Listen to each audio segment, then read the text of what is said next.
Hi ಗೆಳೆಯರೇ, Ananthu BK education YouTube ಚಾನಲ್ಗೆ ತಮಗೆಲ್ಲರಿಗೂ ಸ್ವಾಗತ. ಈ ದಿನ ಮೇ 23 ಮತ್ತು 24 GK today current affairs daily MCQ ಪ್ರಶ್ನೆಗಳನ್ನು ಕನ್ನಡದಲ್ಲಿ ನಾವು ನೋಡಲಿದ್ದೇವೆ. ಬನ್ನಿ ಗೆಳೆಯರೇ, ಮೊದಲನೇ ಪ್ರಶ್ನೆ ಯಾವುದಂತ ನೋಡೋಣ. ಪ್ರಶ್ನೆ: ಇತ್ತೀಚೆಗೆ ಯುನೈಟೆಡ್ ಸ್ಟೇಟ್ಸ್ ಸಬ್ಕ್ರಿಟಿಕಲ್ ಪರಮಾಣು ಪರೀಕ್ಷೆಯನ್ನು ಯಾವ ಸ್ಥಳದಲ್ಲಿ ನಡೆಸಿದೆ ಅಂತ ಪ್ರಶ್ನೆ ಕೇಳಿದಾರೆ. ಇದಕ್ಕೆ ಸರಿಯಾದ ಉತ್ತರ ಆಪ್ಷನ್ ಎ, ನೆವಾಡಾ ಸರಿಯಾದ ಉತ್ತರ. ಯುನೈಟೆಡ್ ಸ್ಟೇಟ್ಸ್ ನೆವಾಡಾದಲ್ಲಿ ಸಬ್ಕ್ರಿಟಿಕಲ್ ಪರಮಾಣು ಪರೀಕ್ಷೆಯನ್ನು ನಡೆಸಿತು. ಇದು ಅಧ್ಯಕ್ಷ ಬಿಡೆನ್ ಅವರ ಅಡಿಯಲ್ಲಿ ಮೂರನೆಯದು. ಈ ಪ್ರಯೋಗವು ಪರಮಾಣು ಸ್ಫೋಟಗಳನ್ನು ಬಳಸದೆ ಪರಮಾಣು ಸಿಡಿತಲೆಗಳ ಸುರಕ್ಷತೆ ಮತ್ತು ಪರಿಣಾಮಕಾರಿತ್ವದ ಕುರಿತು ನಿರ್ಣಾಯಕ ಡೇಟಾವನ್ನು ಸಂಗ್ರಹಿಸುವ ಗುರಿಯನ್ನು ಇದು ಹೊಂದಿರುವಂಥದ್ದು. ಇನ್ನು ಸ್ಫೋಟಕದ ಪರಮಾಣು ಪರೀಕ್ಷೆಗಳ ಮೇಲೆ 1992ರ ನಿಷೇಧದ ಹೊರತಾಗಿಯೂ ಸಬ್ಕ್ರಿಟಿಕಲ್ ಪರೀಕ್ಷೆಯು ಮುಂದುವರಿಯುತ್ತದೆ. ಹಿಂದಿನ ಸಬ್ಕ್ರಿಟಿಕಲ್ ಪರೀಕ್ಷೆಯು ಸೆಪ್ಟೆಂಬರ್ 2021ರಲ್ಲಿ ಸಂಭವಿಸಿತು. ಹೌದಾ?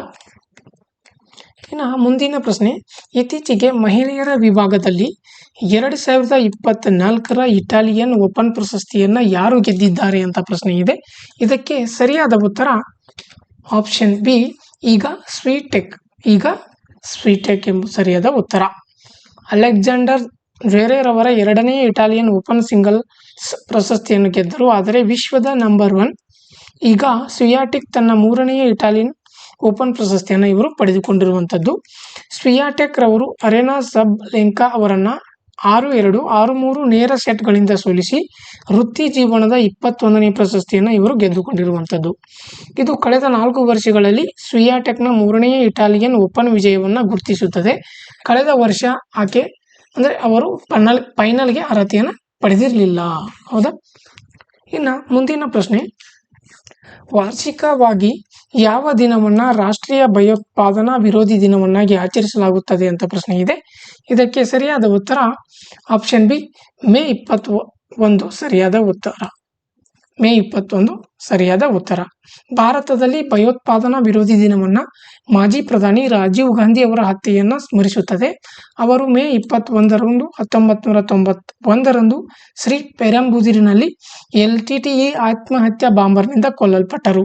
ಈ ದಿನವು ಭಯೋತ್ಪಾದನೆಯನ್ನು ಎದುರಿಸಲು ಮತ್ತು ಶಾಂತಿ, ಏಕತೆ ಮತ್ತು ಭದ್ರತೆಯನ್ನು ಉತ್ತೇಜಿಸಲು ರಾಷ್ಟ್ರದ ಬದ್ಧತೆಯನ್ನು ಇದು ತೋರಿಸುತ್ತದೆ. ಇದು ವಿಭಜಕ ಮತ್ತು ಹಿಂಸಾತ್ಮಕ ಶಕ್ತಿಗಳ ವಿರುದ್ಧ ಒಗ್ಗಟ್ಟಾಗಿ ನಿಲ್ಲಲು ನಾಗರಿಕರನ್ನು ಪ್ರೋತ್ಸಾಹಿಸುತ್ತದೆ. ರಾಷ್ಟ್ರೀಯ ಮತ್ತು ಜಾಗತಿಕ ಸ್ಥಿರತೆಯನ್ನು ಕಾಪಾಡಿಕೊಳ್ಳಲು ಭಾರತದ ಸಂಕಲ್ಪವನ್ನು ಬಲಪಡಿಸುತ್ತದೆ. ಇನ್ನು ಮುಂದಿನ ಪ್ರಶ್ನೆ: ಇತ್ತೀಚೆಗೆ ಯಾವ ಭಾರತೀಯನು ಮೊದಲ ಭಾರತೀಯ ಬಾಹ್ಯಾಕಾಶ ಪ್ರವಾಸಿಯಾಗುವ ಮೂಲಕ ಇತಿಹಾಸವನ್ನು ಸೃಷ್ಟಿಸಿದನು ಅಂತ ಪ್ರಶ್ನೆ ಇದೆ. ಇದಕ್ಕೆ ಸರಿಯಾದ ಉತ್ತರ ಆಪ್ಷನ್ ಬಿ, ಗೋಪಿ ತೋಟ್ಕೂರ್. ಭಾರತೀಯ ವಲಸಿಗರಾದಂತಹ ಗೋಪಿ ತೋಟ್ಕೂರ್ ಅವರು ಬ್ಲೂ ಒರಿಜಿನ್ NS-25 ಮಿಷನ್ನಲ್ಲಿ ಮೊದಲ ಭಾರತೀಯ ಬಾಹ್ಯಾಕಾಶ ಪ್ರವಾಸಿ ಮತ್ತು ಬಾಹ್ಯಾಕಾಶದಲ್ಲಿ 2ನೇ ಭಾರತೀಯರಾದರು. ಮಿಷನ್ ನ್ಯೂ ಶೆಫರ್ಡ್ನ 7ನೇ ಮಾನವ ಬಾಹ್ಯಾಕಾಶ ಯಾನ 6 ಸಿಬ್ಬಂದಿಗಳನ್ನು ಒಳಗೊಂಡಿತ್ತು. ಅದರಲ್ಲಿ ಗೋಪಿ ತೋಟ್ಕೂರ್ ಅಧ್ಯಕ್ಷ ಕೆನಡಿಯಿಂದ ಆಯ್ಕೆಯಾದ ಮೊದಲ ಕಪ್ಪು ಗಗನಯಾತ್ರಿ, ಅಭಿವೃದ್ಧಿಯಾದಂತಹ ಐತಿಹಾಸಿಕ ವ್ಯಕ್ತಿ ಎಡ್ ಡೈವರ್ಟ್ ಅವರನ್ನು ಸಹ ಸಿಬ್ಬಂದಿ ಒಳಗೊಂಡಿದ್ದರು. ನ್ಯೂ ಶೆಫರ್ಡ್ ಈಗ 37 ಜನರನ್ನು ಬಾಹ್ಯಾಕಾಶಕ್ಕೆ ಹಾರಿಸಿದ್ದು ಬಾಹ್ಯಾಕಾಶ ಪ್ರವಾಸೋದ್ಯಮದಲ್ಲಿ ಮತ್ತೊಂದು ಮೈಲಿಗಲ್ಲನ್ನು ಗುರುತಿಸಿದೆ. ಹೌದಾ? ಇನ್ನು ಮುಂದಿನ ಪ್ರಶ್ನೆ: ಇತ್ತೀಚೆಗೆ ಸುದ್ದಿಯಲ್ಲಿ ಕಂಡುಬರುವಂತಹ R21 ಮ್ಯಾಟ್ರಿಕ್ಸ್ M ಲಸಿಕೆಯನ್ನು ಯಾವ ಕಾಯಿಲೆಯ ತಡೆಗಟ್ಟುವಿಕೆಯಾಗಿ ಅಭಿವೃದ್ಧಿಪಡಿಸಲಾಗಿದೆ ಅಂತ ಪ್ರಶ್ನೆ ಇದೆ. ಇದಕ್ಕೆ ಸರಿಯಾದ ಉತ್ತರ option C, malaria. Serum institute of India ರೋಗವನ್ನು ಎದುರಿಸಲು ಆಫ್ರಿಕಾಕ್ಕೆ R21 ಮ್ಯಾಟ್ರಿಕ್ಸ್ M ಮಲೇರಿಯಾ ಲಸಿಕೆಯನ್ನು ರಫ್ತು ಮಾಡಲು ಪ್ರಾರಂಭಿಸಿದೆ. WHO ಶಿಫಾರಸು ಮಾಡಿರುವ ಈ ಹೊಸ ಲಸಿಕೆ RTS-AS01 ಲಸಿಕೆ ಸೇರುತ್ತದೆ. ಆಕ್ಸ್ಫರ್ಡ್ ವಿಶ್ವವಿದ್ಯಾನಿಲಯದ ಜೆನ್ನರ್ ಇನ್ಸ್ಟಿಟ್ಯೂಟ್ ಆಫ್ SII ಅಭಿವೃದ್ಧಿಪಡಿಸಲಾಗಿದ್ದು ಇದು EDC-TP ವೆಲ್ಕಮ್ ಟ್ರಸ್ಟ್ ಮತ್ತು EIB-ನಿಂದ ಬೆಂಬಲವನ್ನು ಪಡೆದಿರುವಂಥದ್ದು. ಕೈಗೆಟುಕುವ ಮತ್ತು ಪರಿಣಾಮಕಾರಿ ಇದನ್ನು ಮಕ್ಕಳಿಗಾಗಿ ಅನುಮೋದಿಸಲಾಗಿದೆ ಮತ್ತು ಅನೇಕ ಆಫ್ರಿಕನ್ ದೇಶಗಳಲ್ಲಿ ಪರವಾನಗಿ ಪಡೆದಿದೆ. ಇದು ಜಾಗತಿಕ ಮಲೇರಿಯಾ ತಡೆಗಟ್ಟುವ ಪ್ರಯತ್ನಗಳಲ್ಲಿ ಮಹತ್ವದ ಒಂದು ಹೆಜ್ಜೆಯಾಗಿರುವಂಥದ್ದು. ಹೌದಾ? ಇನ್ನು ಮುಂದಿನ ಪ್ರಶ್ನೆ, ಇತ್ತೀಚೆಗೆ ಯಾವ ರಾಜ್ಯ ಸರ್ಕಾರವು ಮಹಿಳೆಯರಿಗೆ 33% ಸರ್ಕಾರಿ ಗುತ್ತಿಗೆ ಉದ್ಯೋಗಗಳನ್ನ ಕಾಯ್ದಿರಿಸಿದೆ ಅಂತ ಪ್ರಶ್ನೆ ಇದೆ. ಇದಕ್ಕೆ ಸರಿಯಾದ ಉತ್ತರ ಆಪ್ಷನ್ ಎ ಕರ್ನಾಟಕ ಸರಿಯಾದ ಉತ್ತರ. ಕರ್ನಾಟಕ ಸರ್ಕಾರವು ಹೊರಗುತ್ತಿಗೆ ಸರ್ಕಾರಿ ಸೇವೆಗಳು ಮತ್ತು ಹುದ್ದೆಗಳಲ್ಲಿ ಮಹಿಳೆಯರಿಗೆ 33% ಮೀಸಲಾತಿಯನ್ನು ಕಡ್ಡಾಯಗೊಳಿಸುತ್ತದೆ. ಕಾಯಂ ಹುದ್ದೆಗಳಿಗೆ ಅಸ್ತಿತ್ವದಲ್ಲಿರುವಂತಹ ಕೋಟಾ ನೀತಿಯೊಂದಿಗೆ ಹೊಂದಾಣಿಕೆ ಮಾಡುವಂಥದ್ದು. ಈ ಮೀಸಲಾತಿಯು SC ST ಮತ್ತು ಇತರೆ ಹಿಂದುಳಿದ ಸಮುದಾಯಗಳಿಗೆ ನಿಗದಿತ ಕೋಟಾದಲ್ಲಿದ್ದು ವಿವಿಧ ಸರ್ಕಾರಿ ಇಲಾಖೆಗಳು ಮತ್ತು ಸಂಸ್ಥೆಗಳಾದ್ಯಂತ ಹೊರಗುತ್ತಿಗೆ ಉದ್ಯೋಗಗಳಲ್ಲಿ ಮಹಿಳಾ ಪ್ರಾತಿನಿಧ್ಯವನ್ನು ಖಚಿತಪಡಿಸುವಂಥದ್ದು. ಇನ್ನು ಮುಂದಿನ ಪ್ರಶ್ನೆ, ಜೈವಿಕ ವೈವಿಧ್ಯತೆಗಾಗಿ ಅಂತಾರಾಷ್ಟ್ರೀಯ ದಿನ 2024 ಥೀಮ್ ಅಂದ್ರೆ ವಿಷಯ ಏನಾಗಿದೆ ಅಂತ ಪ್ರಶ್ನೆ ಇದೆ. ಇದಕ್ಕೆ ಸರಿಯಾದ ಉತ್ತರ ಆಪ್ಷನ್ ಎ ಯೋಜನೆಯ ಭಾಗವಾಗಿರಿ ಎಂಬುದು ಈ ವರ್ಷದ ಥೀಮ್ ಆಗಿರ್ತದೆ. ಮಾನವ ಯೋಗಕ್ಷೇಮಕ್ಕೆ ಅಗತ್ಯವಾದಂತಹ ಜೀವ ವೈವಿಧ್ಯವನ್ನ ವಾಲ್ಟರ್ ಜಿ ರೋಸೆನ್ ರವರು 1985ರಲ್ಲಿ ಮೊದಲು ಇದನ್ನು ರಚಿಸಿದರು. ಇದು ಆವಾಸ ಸ್ಥಾನದ ನಷ್ಟ, ಮಾಲಿನ್ಯ ಮತ್ತು ಹವಾಮಾನ ಬದಲಾವಣೆಯಂಥ ಬೆದರಿಕೆಗಳನ್ನು ಎದುರಿಸುತ್ತದೆ. ಇದು ಜಾತಿಗಳ ಅಳಿವು ಮತ್ತು ಪರಿಸರ ವ್ಯವಸ್ಥೆಯ ಅವನತಿಗೆ ಕಾರಣವಾಗುತ್ತದೆ.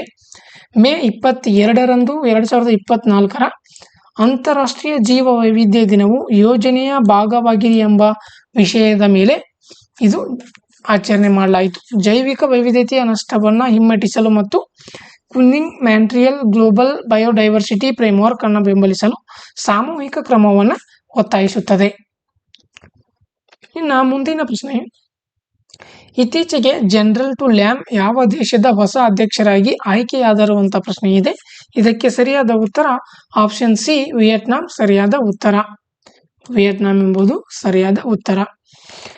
ಜನರಲ್ ಟು ಲ್ಯಾಮ್ ವಿಯೆಟ್ನಾಂನ ಅಧ್ಯಕ್ಷರಾಗಿ ಮೇ 22, 2024ರಂದು ರಾಷ್ಟ್ರೀಯ ಅಸೆಂಬ್ಲಿಯಿಂದ ಚುನಾಯಿತರಾದರು.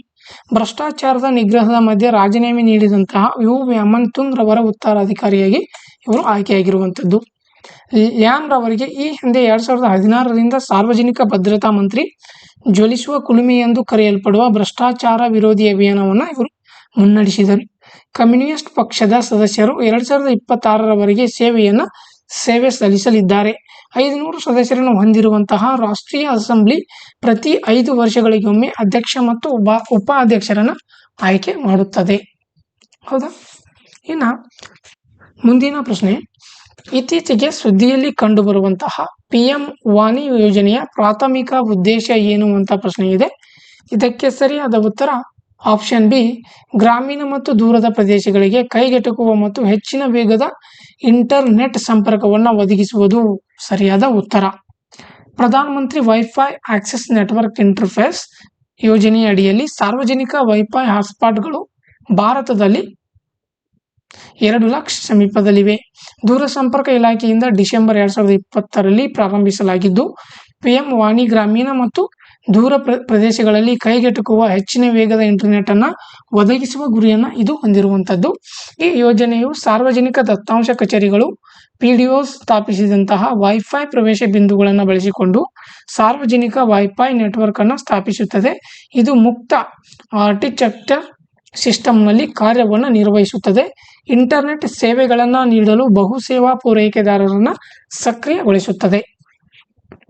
ಇನ್ನು ಮುಂದಿನ ಪ್ರಶ್ನೆ, ಇತ್ತೀಚೆಗೆ ಯಾವ ವ್ಯವಸ್ಥೆಯು global land outlook, thematic reporter on range lands ಮತ್ತು ಪ್ಯಾಸ್ಟೋರಲಿಸ್ಟ್ಸ್ ಎಂಬ ಶೀರ್ಷಿಕೆಯ ವರದಿಯನ್ನು ಪ್ರಕಟಿಸಿದೆ ಅಂತ ಪ್ರಶ್ನೆ ಇದೆ. ಇದಕ್ಕೆ ಸರಿಯಾದ ಉತ್ತರ option A United Nations Convention to combat desertification ಎಂಬುದು ಸರಿಯಾದ ಉತ್ತರ. United Nations Convention to combat desertification ವರದಿ ರೇಂಜ್ ಲ್ಯಾಂಡ್ಸ್ ಮತ್ತು pastoralist on global land outlook thematic report ಭೂಮಿಯ ಅರ್ಧದಷ್ಟು ಭೂ ಮೇಲ್ಮೈಯನ್ನು ಆವರಿಸಿರುವ ರೇಂಜ್ ಲ್ಯಾಂಡ್ಗಳ ಮೂಕ ಅವನತಿಯ ಬಗ್ಗೆ ಎಚ್ಚರಿಸುತ್ತದೆ. ಹುಲ್ಲುಗಾವಲುಗಳು, ಪೊದೆ ಸಸ್ಯಗಳು ಮತ್ತು ಟಂಡ್ರಾಗಳನ್ನು ಒಳಗೊಂಡಂತೆ ಈ ಪ್ರಮುಖ ಹುಲ್ಲುಗಾವಲುಗಳು ಬೆಳೆ ಭೂಮಿಗೆ ಪರಿವರ್ತನೆ, ನಗರ ವಿಸ್ತರಣೆ, ಅತಿಯಾಗಿ ಮೇಯಿಸುವಿಕೆ ಮತ್ತು ಆಹಾರ, ಫೈಬರ್ ಮತ್ತು ಇಂಧನಕ್ಕಾಗಿ ಹೆಚ್ಚುತ್ತಿರುವ ಬೇಡಿಕೆಗಳಿಂದ ನಡೆಸಲ್ಪಡುವ ಅತಿಯಾದ ಶೋಷಣೆಯನ್ನು ಉತ್ತೇಜಿಸುವ ನೀತಿಗಳಿಂದ ಅವನತಿಯನ್ನು ಹೊಂದುತ್ತವೆ. ಇನ್ನು ಈ ಕ್ಲಾಸ್ ಯಾರಿಗಾದರೂ ಇಷ್ಟವಾದರೆ ಲೈಕ್ ಮಾಡಿ, ಶೇರ್ ಮಾಡಿ ಮತ್ತು ಕಮೆಂಟ್ಸ್ ಮಾಡಿ. ನನ್ನ ಚಾನಲ್ಗೆ ನೀವೇನಾದರೂ ಹೊಸಬರಾಗಿದ್ದರೆ ಸಬ್ಸ್ಕ್ರೈಬ್ ಮಾಡ್ಕೊಳ್ಳಿ ಅಂತ ಹೇಳ್ತಾ ಇಂದಿನ ಕ್ಲಾಸನ್ನು ಮುಗಿಸ್ತಾ ಇದ್ದೀನಿ. Thank you.